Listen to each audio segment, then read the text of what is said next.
Now we are going to see what is steam table. So basically steam table is a observation based data table. From there you can get all those thermodynamic property of that particular water to steam transformation region.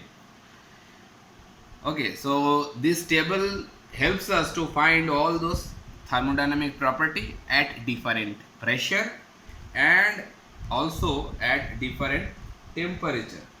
That's why I have written saturated steam pressure table, saturated steam temperature table.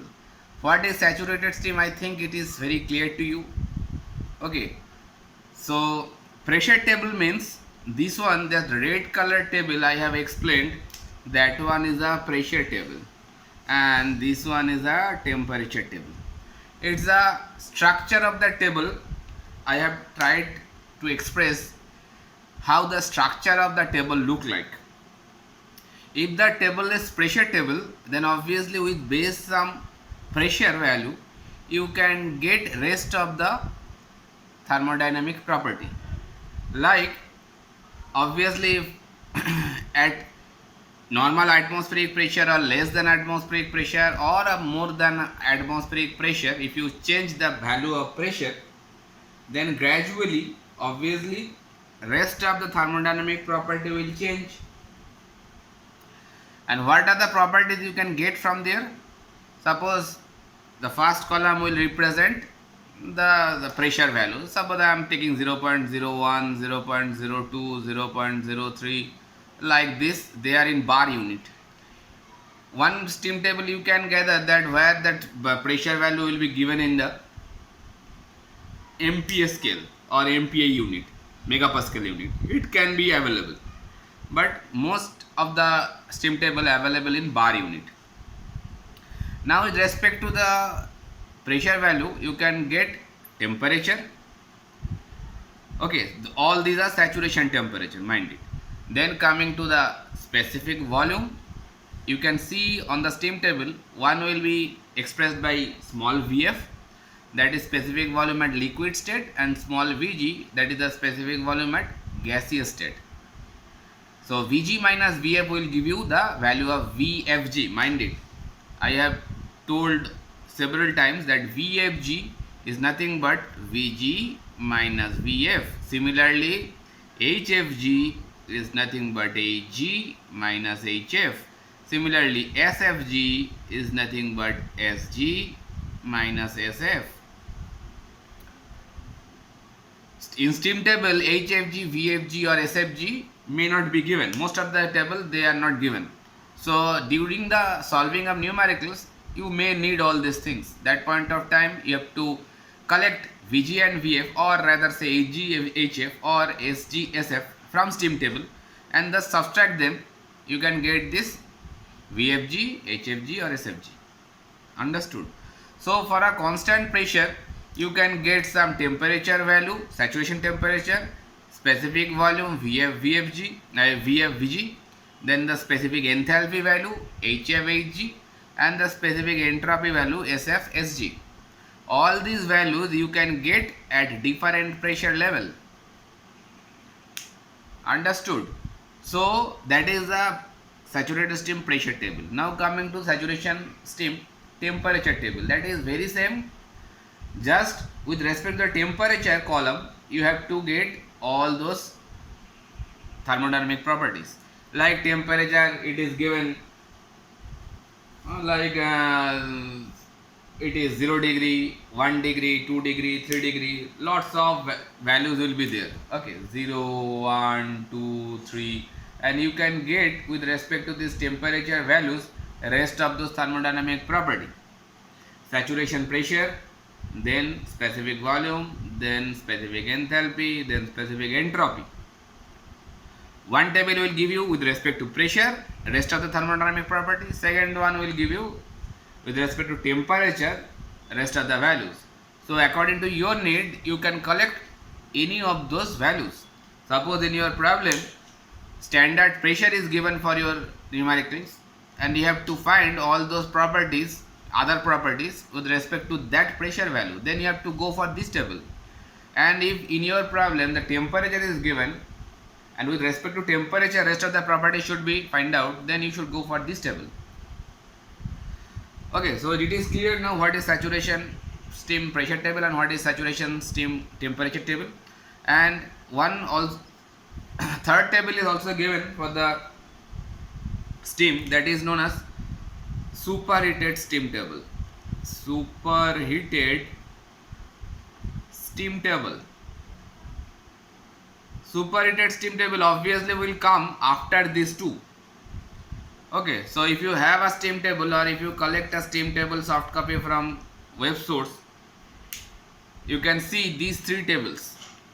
First or second will be pressure and temperature table, third one will superheated steam table. Superheated steam table means while the steam is has entered in superheated region, it's complete gas. In superheated steam table, the structure is something different. Okay, so in superheated steam table, how the structure at least actually look like, that is I am going to show over here. Let's suppose the pressure is given on the superheated steam table, the pressure is given, suppose P in bar unit, it will be given on the top of the table, as well as the saturation temperature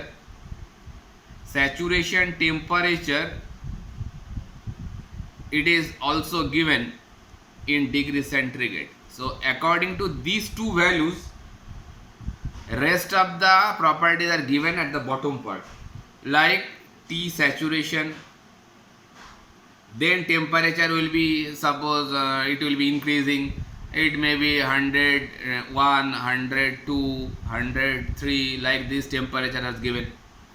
So that will be the first column. Okay, then second it will come some, I can show you the real steam table also. So suppose this one is a real steam table. First I am showing the superheated steam table because I am just explaining now superheated steam table, so it will be more easy to understand from a superheated steam table. Like this one is a superheated water vapor written over there, that means it is a superheated steam table. You can see that here P is given, 10 kPa. Okay, so 10 kPa. Now here you can see it's a different table. P equals to 100 kPa. 100 kPa means 1 atmospheric pressure, 1 bar. You can see P equals to 100 kPa, in bracket 99.62 is given. That is the saturation temperature. I have shown here that P will be there. P is the pressure, and with respect to that pressure, what will be the saturation temperature, it also is given. You can see at 100 kPa pressure, the 99.62, that is the saturation temperature. Also it is written 1 bar. 1 bar is nothing but 100 kPa. So with respect to this pressure, if you change the temperature, then how the property is changed, that is given in this particular small table. You can see the first column coming with the temperature.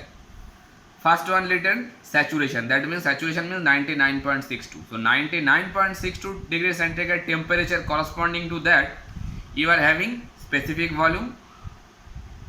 You can see the specific volume is written 1.694. Then coming with specific entropy, small u 2506.06. Then coming to specific enthalpy, small h 2675.46. Then coming to specific entropy, kilojoule per kg Kelvin unit, value is 7.3593. All these first row values with respect to which temperature? Saturation temperature. With which pressure? Now 1 bar pressure. Saturation temperature means 99.62 degrees centigrade, because that is the saturation temperature with respect to 1 bar pressure. Now if you move to next temperature, you can see temperature is being increased 150 degrees centigrade. After 99.62 degrees centigrade, the second value is coming 150 degrees centigrade. Obviously in between 99.62 and 150, lots of values are there. but they are not given. So if you need to find any in between values, then you have to do some interpolation method. Interpolation, it is very easy. I think it is, you people are knowing with the interpolation procedure. If you are not knowing, I will show you while I am solving them numericals. So at 150 degrees centigrade, similarly, specific volume, specific internal energy, specific enthalpy, specific entropies are given. So gradually, if you increase the temperature, obviously this property is also going to be increased. Okay. Similarly, this small table is standing for pressure is 10 kPa, and at 10 kPa pressure, you can see the saturation temperature, it is 45.8. That means water is going to be boiled at 45.8 degrees centigrade. It is lesser than the atmospheric pressure. You can see normal atmospheric pressure is 1 bar or 100 kPa, and it is 10 kPa. So it is much lesser than the normal atmospheric pressure. That's why the saturation temperature is being reduced from 99.6 to it is 45.8. It is much lesser. Obviously, it must be lesser. If the pressure is being increased, the saturation temperature will be increased. If the pressure is reduced gradually, then the saturation temperature also will be reduced. So at that particular pressure level, if the saturation temperature is being continuously increasing, first one saturation temperature, then it is increased to 50, then 100, then 150. So all these values, according to these temperature values, you can get again those thermodynamic properties like specific volume, specific internal energy, specific enthalpy, specific entropies. So all these tables is basically based on different pressure value, how the with respect to temperature changing, how these properties are going to be changed. Those are available on superheated steam table. Got it? Similarly, if I show that saturated steam pressure level table and temperature table, suppose I am getting the first with the temperature table. Okay, so this is the temperature table, and you can see here that first column is coming with the temperature. From 0 it has been started. With respect to temperature, how the pressure is being given, then specific volume Vf, Vg, then internal energy I missed over there, so you can add over there. UF, UG, they are given. Then enthalpy, HF, H. Here HFG is also given, and you can see, you can calculate that Hg minus HF, it will give you the HFG. See, here the first value with respect to 0 degrees centigrade, Hg value is 2501.40 and HF value is 0.00. If you subtract them, it will give you the HFG value. Similarly, you can do the same procedure for all the values. Then SF, SFG, SG also given. Okay, so these values standing for the saturation temperature table. Similarly, you can go with the saturation pressure level, pressure table. Like if you scroll down some pages, then you can see the saturation pressure table. Here the first column is coming with the saturation pressure. All these pressures are given. According to that, how the saturation temperature is changing. You can see while the pressure is being increased from 2.25 from up to 4.5. According to that, saturation temperature also is being increased. 2.25 saturation temperature is 124, and at 4.5 the saturation temperature is 147.93. Obviously it will increase. Next, according to this pressure value, how the specific volume, internal energy, enthalpy and entropies are changing, those are given here. Okay, so according to your value, you can take all those values from this saturation pressure table also. Again, suppose if you need in between these two values, like the pressure is given 3.4, afterwards 3.5, so you need suppose 3.48 or 3.42, then how you will achieve that? Obviously you have to do some interpolation between these values. So interpolation is a very arithmetical interpolation you have to do. So by that way I can find any values from that particular steam table. And how to use the steam table, how to solve some problem using steam table, I will clarify while I am solving some problems. Okay, and in between that steam table, that Molliard diagram is also given. So Molliard diagram is look like this one. I can show you. It's a big diagram. It is look like this one. Don't get afraid to see it. Then Mollier diagram, I have told you that that the axis is nothing but the specific enthalpy, horizontal axis is specific entropy, and some different color lines are there. You can see this constant pressure is given.